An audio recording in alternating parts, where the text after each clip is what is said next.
Hello again, this is Hayes Q Jones, and this is HQ Videos for You. And this could be another video from my personal collection. And technically, this is not a genre. This is my black cinema collection. As I've watched a lot of videos on YouTube, a lot of collection videos, and noticed a lot of movie collectors have huge horror collection. They love horror, and I love horror too. But one genre, or a lot of movies I don't see are a lot of movies with black leads or all black cast.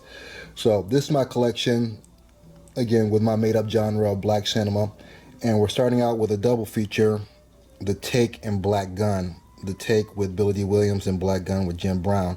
I saw The Take. I haven't seen Black Gun. The Take is more of a cop action drama picture where there's a dirty cop involved. But let me open up and start this out. And I'm sure one thing you'll notice, recurring theme, you'll probably see a lot of the same actors throughout the movie, just because for some reason Hollywood doesn't have a wide cast of black actors and actresses to choose from, or they choose not to choose from. But let's start out with Two Guns with Denzel Washington and Mark Wahlberg, a great action flick. This is the slipcover, and that's the artwork to Two Guns. Next one is a small, relatively unknown film, 4321. Action picture, a little different. Pretty much have to see it to watch it, though. But really great film. I highly suggest it if you haven't seen it. Here we have a Kino Lorber release. Marlon Wayans and Kadeem Hardison. This is like a mid-90s picture. Kadeem Hardison actually dies and comes back as a ghost. So can't say it's a hugely funny movie though, but somewhat of a cult classic. So worth the look if you can find it. 42, the Jackie Robinson story. And I was actually looking at these before I shot this and had to laugh. How many different characters Chadwick Boseman has played over the years. He's played Jackie Robinson. He's played James Brown. He's played Thurgood Marshall. In Marvel's Black Panther, he played T'Challa, Black Panther. I was kind of laughing. I knew they had a Harriet Tubman movie coming up. I was wondering if they're going to put him in a wig and he was going to play Harriet Tubman. But this is 42, the Jackie Robinson story with Chadwick Boseman and Harrison Ford. Here we actually have a remake of I believe the 80s movie About Last Night. I believe the original had Ali Sheedy. I can't remember if I actually saw this or not. I haven't seen this one with Kevin Hart, Michael Ealy, Regina Hall, and Joy Bryant. So maybe the wife and I will watch this one Sunday. The next one we have is an anime, Afro Samurai. That's the cover. Let me give you the back art. And this is the back art. And they also had a sequel, Afro Samurai Resurrection. Interesting about this, they have Samuel Jackson cast as the lead voice. Afro Samurai, of course, is a black man, but the voice they chose for Afro Samurai is Rhea Perlman, if I get his name correct.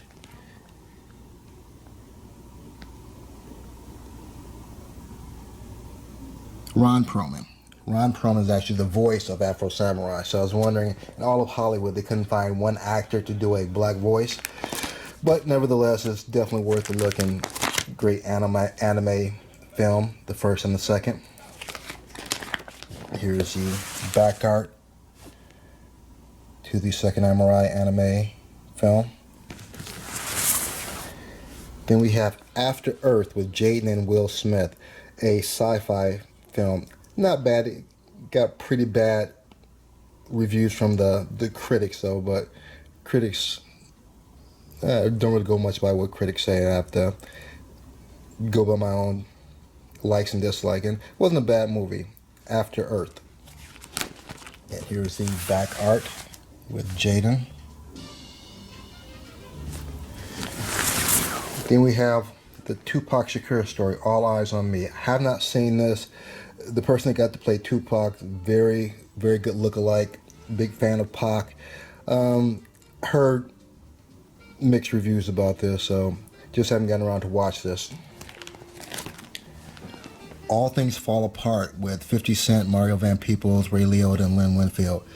Actually, I have to give 50 some props on this. He pushes his acting chops on this and actually lost a hell of a lot of weight for this movie. So All Things Fall Apart, drama, definitely worth the watch if you like drama.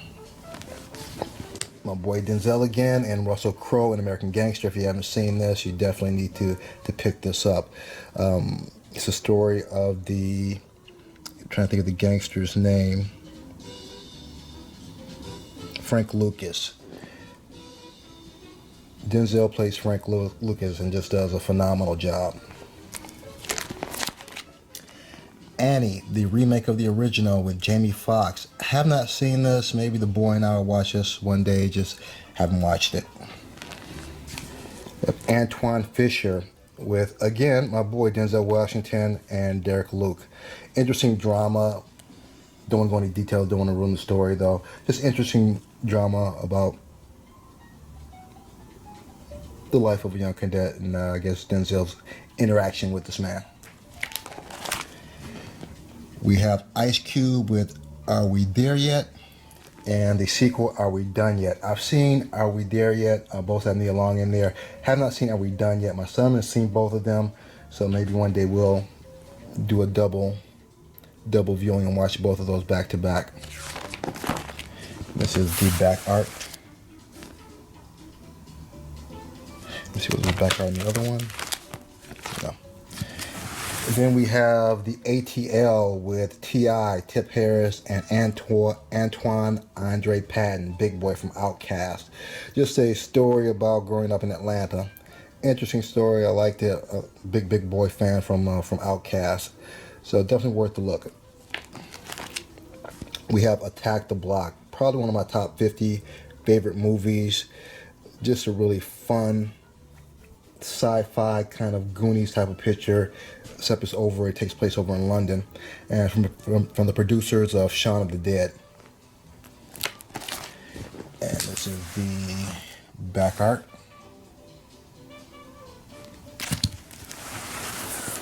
Then we have Bad Boys with Martin Lawrence and Will Smith.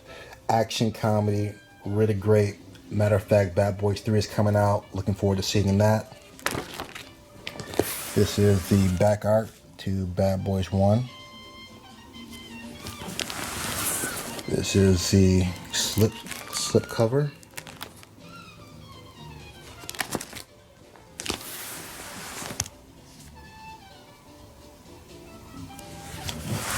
And the original Bad Boys Blu-ray cover. And the sequel.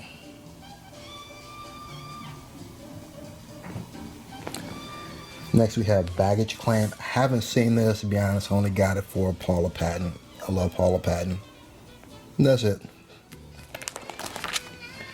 Barbershop, The Next Cut, the third installment of the Barbershop movies. I have the first two on DVD. Right now on Blu-ray, they asked a little bit much for it, so I'll have to wait till that comes down or I can catch it at a decent price. Like the series. Third one, not as funny as the first two, but again, definitely worth the watch. Then we have a Olive Films distribution, Beach Street, one of the original B-boy breakdancing movies, along with Wild Style. So with Ray Don Chong, so great beginner movie to see if you haven't seen any movies about the original B-boy movement and hip hop movement. Next we have Beat Rhymes and Life, A Tribe Called Quest. I believe this was directed by Michael Rappaport. I'm a big Tribe Called Quest fan. The documentary was interesting. It just seemed like it started out on a really negative note with the band breaking up. And for a documentary with Tribe, you kind of want something more positive, something how they started and not so much about how they ended. So it was an interesting documentary. I can't say I loved it, but again, I'm a Tribe Called fan quest. So if you love Tribe, check this out. This is the back art with Q-Tip, Ali Shaheed Muhammad, Phife Dawg, and Jarobi. Next we have Belly with DMX and Nas. If I had a list of top 10 best opening of movies, Blade would definitely be in there. Indiana Jones, and definitely Belly. This has one of the greatest, I don't say mob scene, I guess robbing scenes I've ever seen. Hype Williams directed this. Hype Williams is known, started out doing music videos. So the whole movie is just very beautiful looking picture. And DMX and Nas do a pretty decent job acting. They pretty much look like they're acting like themselves. And this is the back art with Nas. I'm not sure who the lady is in the middle, and that's Method Man from the Wu-Tang.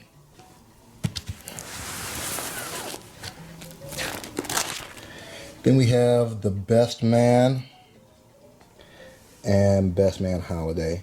I think this is kind of classic of black cinema, African American cinema. The Best Man and Best Man Holiday with Nia Long and Taye Diggs. Beverly Hills Cop, again, another classic in African American cinema with Eddie Murphy. Actually has some great little extras telling about how the story of Beverly Hills Cops actually came about. I believe really was supposed to be the storyline of Cobra, and they wanted Sylvester Stallone. But definitely worth the look of getting this. Only thing, they don't offer the Blu-ray trilogy in the U.S., so I have to get this overseas. Next we have Big Game with Samuel Jackson. I just found this, I believe, at a pawn shop. Hadn't heard anything about this. Really great action film. Samuel Jackson is playing the president who gets stranded, and this native kid pretty much helps him get out. So really good film. A big surprise. And this is actually in Anchor Bay, so I'm sure it's out of print or be going out of print. Martin Lawrence, Big Mama, the trilogy. Big Mama, first one was pretty good. The second two, they're pretty sucky though. But it's Martin Lawrence in a dress. So if you like Martin Lawrence in a dress, you'll love this. Birth of a Nation. Nate Parker, great director, great film. Definitely got snuffed at the awards and basically didn't get the recognition that he should have received for Birth of a Nation. Black Dynamite. I haven't seen this yet, just kind of have to be in the mood to watch a spoof on black exploitation films. Just one of those things that I'd be in the mood to see. From what I've heard, though, is somewhat funny. And this is the back art. That's Captain Kangaroo, or somebody playing Captain Kangaroo. Interesting. Black Nativity. I have not seen this. My mother actually watched this and said the soundtrack is phenomenal. I guess somewhat of a gospel soundtrack. And with Mary J. Blige on it, you really can't go wrong. You also have Forest Whitaker, Angela Bassett, Tyree Gibson, and Jennifer Hudson. So I'm sure the soundtrack is off the chain. Blackenstein. This is part of the black exploitation film. I really like this. It's just cheesy sci-fi black exploitation all rolled up into one. Blade, one of the best Marvel characters in my opinion. This is the one that set the tone for the Avengers. Just seeing the opening scene of Wesley coming out and feeling the bass as he's hitting the ground, that thunder is just fantastic movie. One of the best opening scenes to date. Blade. Yeah, the sequel, Blade 2, which was very good also. Didn't get as much props as the first, but still excellent sequel. Third, however, seems like the director took over and kind of cut Wesley out and became more, can't think of his name right now. What is his name? Jessica Biel and Ryan Reynolds kind of turned into their movies with Blade kind of being the co-star. And I think that was probably the big downfall of Blade Trinity. Then we have The Book of Eli, and again, this is another Denzel Washington with another actor I do like, Gary Oldman. Gary Oldman has a wide range of characters he's played. He's played everything from Dracula to Batman. Book of Eli, very interesting storyline. Don't want to tell you too much, spoil it. Definitely worth the watch. We have Steve Martin, Eddie Murphy. And Bowfinger was kind of a little bit of a comeback for Eddie Murphy. He had a series of kind of flops like Norbit, Imagine that really didn't do well in the box office. Bowfinger is kind of a quirky film that did very well. Boys in the Hood by the great John Singleton, the late John Singleton, may he rest in peace. Just a great picture about growing up in South Central LA with Cube, Angela Bassett, Cuba, Larry Fishburne, Morris Chestnut, Neil Long. Here's a back art with Cube. And we have Brooklyn's Finest with Richard Gere, Don Cheadle, Ethan Hawke, and Wesley Snipes. Slow kind of gangster cop film. It's kind of a Sunday afternoon flick to watch. Not bad. Brooklyn's Finest. The Call with Halle Berry and Morris Chestnut. The storyline was, I've seen the storyline before, I believe is a movie called Cellular, which is almost the same storyline, just circumstances slightly switched up a little bit, but it's an interesting thriller. The Call. Here's the back art for The Call. Then we have a Vinegar Syndrome distribution, a double feature, Candy, The Candy Tangerine Man, and Lady Coco. Haven't seen this yet. I actually bought this at the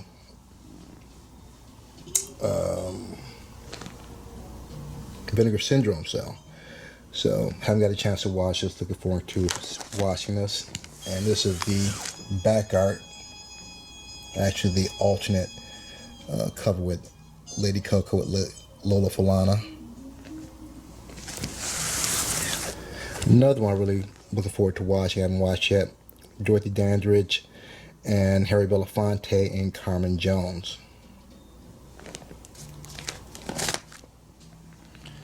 And we have The Rock and Kevin Hart. Hopefully he'll have a quick recovery from his car accident. And CIA. My son loves this film. He thinks it's hilarious. So it's a funny film. I have to give it to him. Then we have Cleopatra Jones. I just watched this a few weeks ago with my wife. Yes, she is 6'2". Great exploitation film. I believe she was supposed to be the answer to Pam Grier's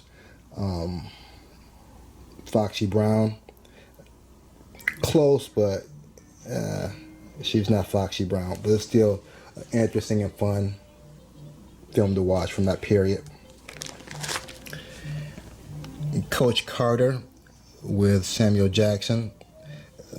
Just kind of the old coaching and the inner city, helping the kids better their life story. You've seen the storyline before, but it's still a good drama. And speaking of Pam Grier, that's my girl Pam Grier in Coffee. Another film from the Black exploitation period. Another Olive Films release. And I'm going to end on a good note with Pam Grier and Coffee. Again, if you have any comments, if you've seen some of these films, leave some comments, or if you haven't, go check them out. If you haven't subscribed yet, subscribe. If nothing else, hit the thumbs up. Didn't cost anything. Other than that, you guys have a great day. Peace.